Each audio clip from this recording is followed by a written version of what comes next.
여러분, 한번 상상해 보시겠어요?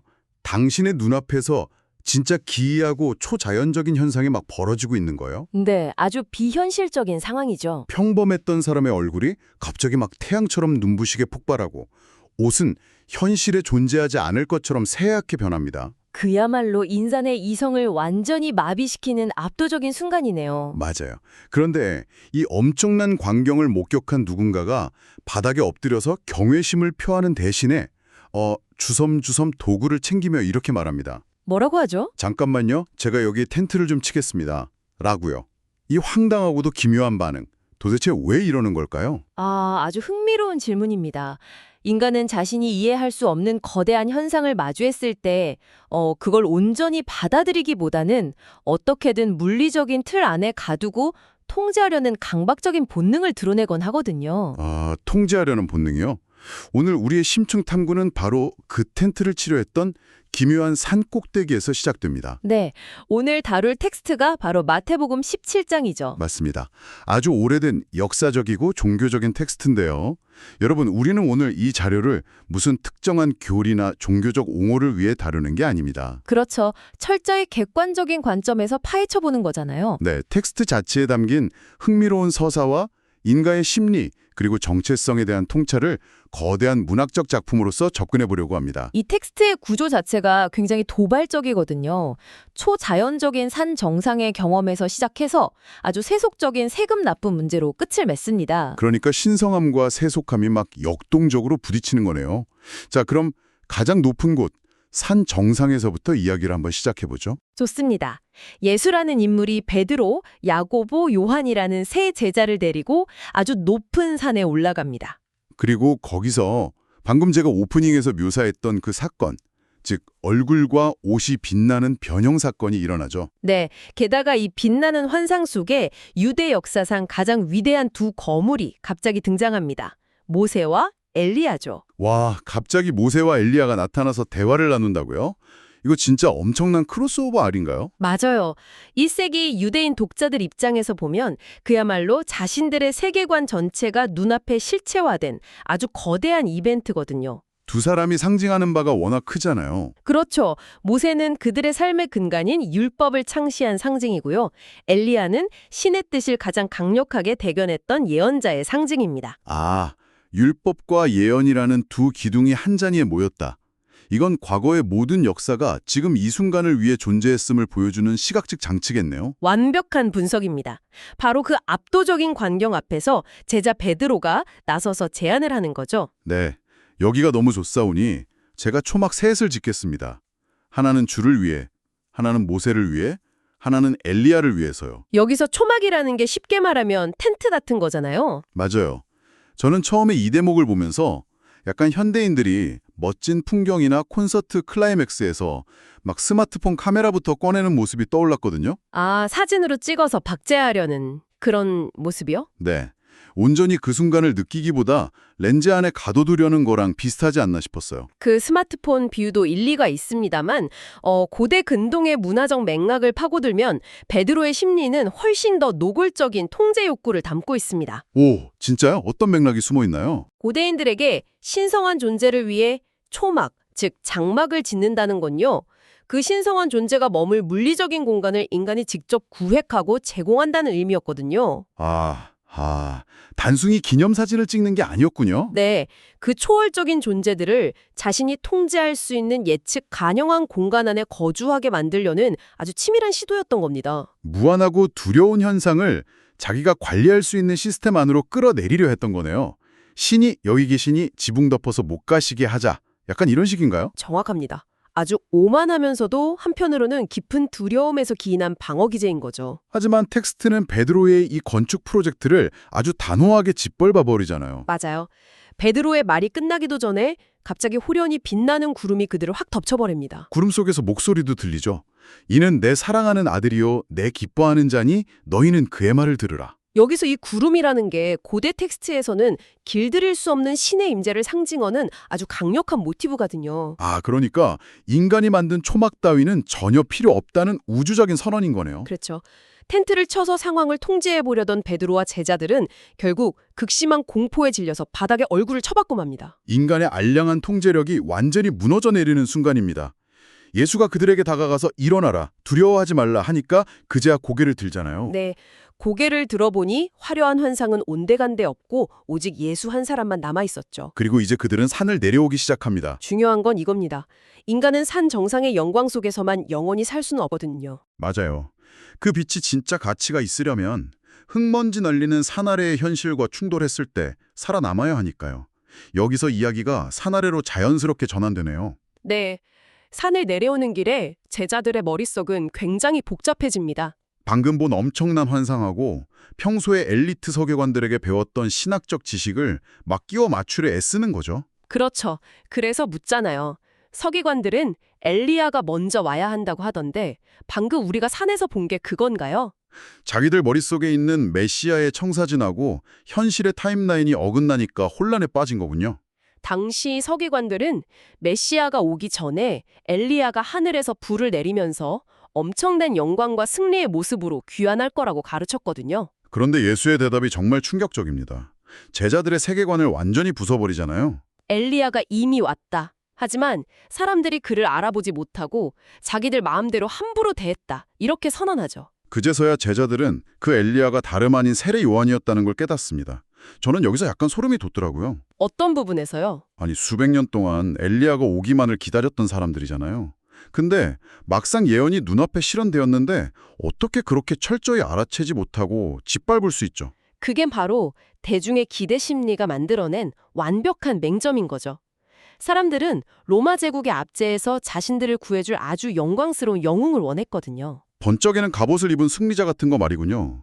하지만 현실의 세례 요한은 낙타털 옷을 주워 입고 거칠게 독소를 퍼붓는 야인이었잖아요. 대중의 짧은 기획서에 그런 거북한 인물은 없었던 겁니다.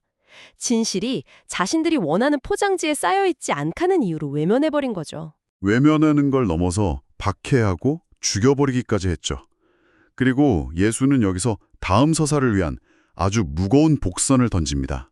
네, 인자도 이와 같이 그들에게 고난을 받으리라 라고 하죠. 너희가 기다리는 메시아 역시 영광이 아니라 철저한 고난을 받을 거라는 겁니다. 승리를 기대했던 제자들한테는 진짜 청청병력 같은 소리였겠네요. 자, 이렇게 묵직한 대화를 나누며 산 아래로 내려오자마자 이들은 아주 처절한 현실과 정면으로 충돌합니다. 신학적 담론에서 인간의 고통으로 포커스가 급격히 이동하죠. 한 남자가 무릎을 꿇고 절규합니다. 내 아들이 간질에 걸려 불에도 넘어지고 물에도 빠집니다. 당신 제자들에게 데려왔지만 고치지 못했습니다. 이렇게 자비를 구하잖아요. 산 위의 숭고함과 산 아래의 철저한 무능력이 완벽하게 대비되는 극적인 장면입니다. 진짜 제자들이 얼마나 쥐구멍에 숨고 싶었을지 상상도 안 가요. 불과 몇 시간 전에는 막 선지자들 집 지어주겠다고 호세를 부렸는데 말이죠. 정작 산 아래에서는 거품 물고 쓰러지는 아이 하나 못 구해서 쩔쩔 매고 있었던 거니까요. 예수가 믿음이 없고 패역한 세대여 하면서 탄식하고 직접 귀신을 꾸짖어 아이를 낫게 합니다.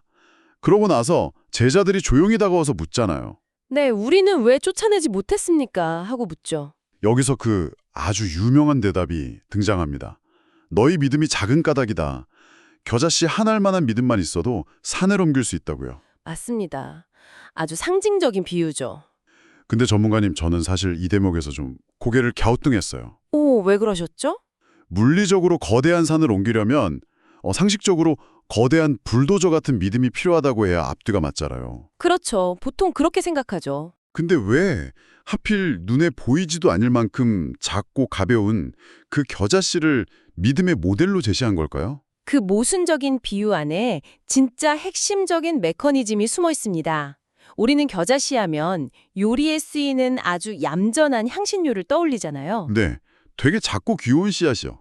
하지만 1세기 중동 지역에서 겨자식물은 밭을 완전히 엉망으로 만드는 아주 공격적이고 통제 불가능한 잡초에 가깝습니다. 아, 잡초요? 네, 한번 땅에 뿌리를 내리면 주변 양분을 닥치는 대로 흡수하면서 폭발적으로 번식하거든요.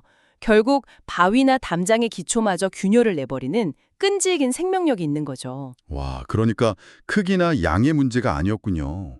겉보기엔 보잘것없어도 그 안에 담긴 파괴적일 만큼 강렬한 생명력과 확장성을 이야기하는 거였네요. 정확합니다. 제자들은 자신들이 실패한 이유를 자신의 내공이나 스킬 부족이라고 생각했을 거예요. 마치 텔레비전에서 미슐랭 3스타 셰프의 환상적인 요리 시연을 본 수습생이 자기도 똑같이 할 수 있을 거라 착각하고 주방 들어갔다가 프라이팬 다 태워먹는 그런 거네요. 아주 적절한 비유네요. 제자들은 스스로의 능력을 믿고 자기들의 맨손으로 살을 밀어서 옮기려고 했던 겁니다. 반면에 겨자씨의 믿음이라는 건 스스로는 아무것도 할 수 없는 작은 씨앗이지만 땅이라는 절대적인 대상에 완전히 파묻혀서 100% 의존할 때 기적을 만들어낸다는 뜻이고요. 완벽한 통찰입니다. 산 위에서 베드로가 텐트를 쳐서 신성함을 통제하려고 했던 오만함과 산 아래에서 자기 능력으로 귀신을 통제하려고 했던 제자들의 태도는 결국 뿌리가 같습니다. 크기나 능력이 아니라 철저하게 대상에게 엎드리는 순수한 의존성만이 산을 옮긴다는 거군요. 통제하려는 자는 실패하고 완전히 의존하는 자가 산을 옮긴다. 진짜 뼈를 때리네요. 네, 텍스트가 전달하려는 아주 중요한 패러독스죠. 자, 이렇게 우주적 스케일의 대화가 끝난 직후에 텍스트는 갑자기 훅 브레이크를 밟습니다. 그리고 우리를 가장 지루하고 세속적인 현실로 확 끌어내리죠. 바로 세금 납부의 현장입니다. 이 급격한 분위기 전환이 사실 마태복음 17장의 가장 기가 막힌 매력이거든요. 가버나움에 도착하니까 징수원들이 베드로를 막아서며 묻잖아요. 너의 선생은 반세계를 내지 않느냐고요? 이 세금은 로마 제국에 바치는 식면지 세금 같은 건가요? 아닙니다. 이 반세겔은 성전세입니다. 당시 20세 이상의 유대인 남자라면 1년에 한 번씩 예루살렘 성전 유지 보수를 위해 의무적으로 내야 했던 종교적 회비 같은 거죠. 아, 유대 공동체의 이론이라는 걸 증명하는 거군요. 당황한 베드로가 얼떨결에 내신다고 해버리고 집으로 들어갑니다. 그때 예수가 베드로의 마음을 꿰뚫어보고 아주 날카로운 질문을 던집니다. 세상 임금들이 관세를 아들에게 받느냐 타인에게 받느냐. 베드로가 타인에게입니다 하니까 예수가 그렇다면 아들들은 세금을 면제받을 것이다 라고 선언하잖아요. 이 논리가 참 흥미로워요. 단순한 조세제도 비판이 아니죠. 이건 예수 자신의 정체성에 대한 완벽한 법적, 신학적 선언입니다. 아따, 산정상 구름 속에서 이는 내 사랑하는 아들이다 라고 했잖아요. 그러니까 성전이 하나님의 집이면 하나님의 아들인 예수는 세금을 낼 필요가 없다는 논리네요. 맞아요. 왕의 아들이 자기 집 앞마당에서 통행료를 내지 않는 것과 같은 이치죠. 듣고 보니 논리적으로 완벽하네요. 근데 전문가님, 여기서 저는 엄청난 의문이 생깁니다. 네, 어떤 의문이시죠? 예수는 귀신을 쫓아내고 산을 옮기는 능력자잖아요. 확고한 정체성도 있고요. 그럼 그냥 징수원들한테 나는 면제자다, 돌아가라 선언하면 끝날 일 아닌가요? 당연히 그렇게 생각할 수 있죠. 근데 예수는 놀랍게도 베드로한테 낚싯대를 들고 바다로 가라고 합니다. 타인들이 실족하지 않게, 즉 불쾌하게 만들지 않게 위해 고기 입에서 돈을 찾아서 세금을 내라고 지시하죠.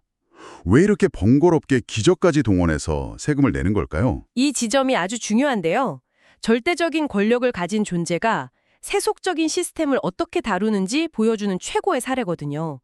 만약 거기서 예수가 나는 하나님의 아들이라 세금 안 낸다 하고 버텼다면 어떻게 됐을까요? 아마 징수원들하고 엄청 싸웠겠죠. 마을 사람들은 예수를 성전 파괴하려는 무정부주의자로 여겼을 거고요. 맞습니다. 쓸데없는 행정적 마찰 때문에 예수가 진짜로 전하려던 핵심 메시지, 즉 곧 십자가에서 겪어야 할 본질적인 고난과 구원이라는 큰 그림이 가려질 위험이 컸던 겁니다. 아, 그래서 불필요한 분쟁을 피하려고 타협을 한 거군요. 근데 납부 방식이 진짜 압권이잖아요. 물고기 입에서 돈을 꺼내다니요? 네, 돈을 자기 주머니에서 꺼내는 게 아니라 대자연에서 찾아내죠. 겉으로는 인간의 법에 순응하는 척하면서 속으로는 엄청 우아하게 조롱하는 것 같기도 해요. 내가 법을 지켜주긴 할 텐데 그 돈은 내가 다스리는 우주적 권위에서 뺏어주마. 약간 이런 윙크 같달까요? 아주 훌륭한 해석입니다. 실용성과 정체성의 완벽한 조화죠. 자기가 왕의 아들이라는 정체성은 결코 잃지 않으면서도 자존심 때문에 세상을 불필요한 싸움판으로 만들지 않았잖아요. 엄청난 위트가 담긴 기적이네요. 자, 여러분. 이제 오늘 우리가 함께 걸어온 이 길고도 깊은 텍스트의 여정을 한번 되짚어볼 시간입니다. 마태복음 17장이라는 단 하나의 텍스트 안에 정말 인간이 경험할 수 있는 극단적인 스펙트럼이 다 압축되어 있었죠. 눈부신 영광의 순간부터 진실을 외면하는 군중, 처절한 인간의 무능력과 고평, 그리고 가장 평범한 동네의 세금 문제까지요. 저는 이게 결국 21세기를 살아가는 우리들의 진짜 삶과 한치도 다르지 않다고 생각합니다. 맞아요. 우리도 살면서 가끔 숨이 멎을 듯한 성취감을 얻잖아요. 그 빛나는 산 정상에 어떻게든 영원한 텐트를 치려고 막 바둥거리죠. 하지만 산 정상의 공기는 희박해서 오래 머물 수가 없습니다. 반드시 텐트를 걷고 현실의 계곡으로 내려와야만 하죠. 계곡으로 내려오면 내 기대와 다른 진실들 때문에 혼란스럽기도 하고 얄팍한 능력을 과신하다가 현실 앞에서 산산조각 나기도 합니다. 게다가 아무리 숭고한 철학을 품고 살아도 당장 오늘 내야 할 관리비 영수증 앞에서는 꼼짝없이 세속적인 의무를 져야 하는 게 일상이니까요. 텍스트는 우리에게 산 위와 산 아래 중 하나만 선택하라고 강요하지 않습니다. 우리 내면에 겨자씨 같은 진짜 생명력만 있다면 세속적인 룰에 얽매이더라도 흔들리지 않을 수 있다는 걸 보여주는 거죠. 일상의 혼돈 속에서도 묵묵히 균형을 잡는 법을 배우게 되네요. 그래서 여러분, 오늘 심층 탐구를 마치면서 여러분의 일상 속으로 던져놓고 싶은 마지막 도발적인 질문이 하나 있습니다. 네, 어떤 질문이죠? 오늘 텍스트에서 왕의 아들은 세금을 면제받는 위대한 존재였지만 더 큰 목표를 위해 기꺼이 물고기를 잡아 세금을 냈습니다. 그렇다면 여러분의 삶에서는 어떻습니까? 진짜 내 모습을 지키기 위해 때로는 져주는 순간 말인가요? 네, 맞습니다. 여러분의 진짜 정체성을 마음속에 굳게 간직한 채 단지 일상의 평화를 지키기 위해 속으로 조용히 웃으며 물고기를 낚아 세금을 내고 있는 순간은 언제입니까? 내 자존심보다 평화가 더 큰 힘이라는 걸 깨닫는 그 순간 말입니다. 각자의 정체성과 기꺼이 져주는 여유에 대해 정말 깊이 숙고하게 만드는 질문이네요. 지금 이 순간에도 복잡한 일상의 바다에서 묵묵히 물고기를 낚고 계실 여러분, 오늘 나눈 눈부신 빛과 작은 겨자씨, 기묘한 세금 이야기가 여러분만의 대답을 찾는 단서가 되기를 바랍니다. 텍스트 속에 숨겨진 지혜를 발라내는 여정은 참 끝이 없네요. 다음에도 아주 흥미로운 자료와 함께 돌아오겠습니다. 여러분, 오늘도 깊이 파고드는 하루 보내세요.